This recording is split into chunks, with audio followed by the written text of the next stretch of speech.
7 femmes, 11 hommes, dont un garçon de 12 ans. Voici les migrants d'origine cubaine interceptés vendredi au large de Sinnamary.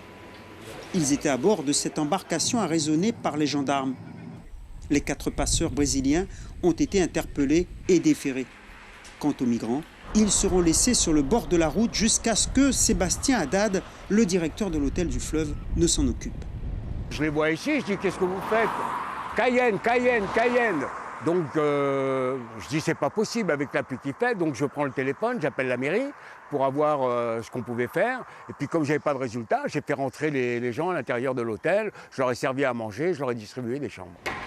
Après une nuit de repos, le maire de Sinnamary a rencontré ces personnes qui pour certaines vivaient depuis quelques semaines, voire un an au Suriname. La destination de l'embarcation était selon ses occupants Oiapoque, ville à la frontière brésilienne près de Saint-Georges. Alors, comment expliquer qu'ils aient été abandonnés sur le bord de la route?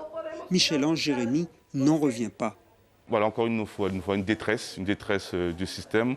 Nous voyons un peu les limites du système administratif. L'arsenal juridique ne nous donne pas très peu de solutions. Et nous avons des personnes qui sont à l'hôtel en attente. On ne sait pas de quoi. Ce n'est pas la première fois, donc nous ne sommes pas informés pour vraiment coordonner leur prise en charge. Et vraiment, il faut qu'il y ait une réflexion profonde, vraiment profonde, avec les autorités, avec le service de l'État et avec la diplomatie.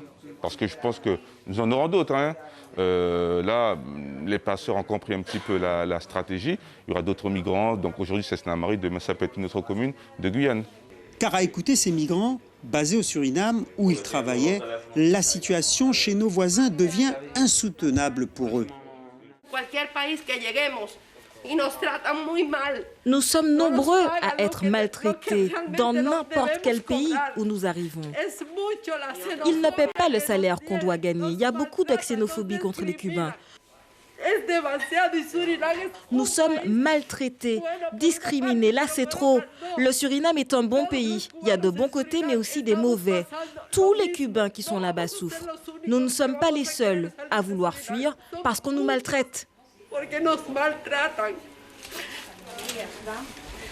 Après avoir été testés négatifs au Covid, l'identité des migrants a été relevée par les agents de la PAF, auprès de qui ils ont déposé une demande d'asile orale. Ils disposent de 48 heures pour l'officialiser à la préfecture. Selon nos sources, le groupe aurait rejoint dans l'après-midi le camp de réfugiés cubains de Cayenne.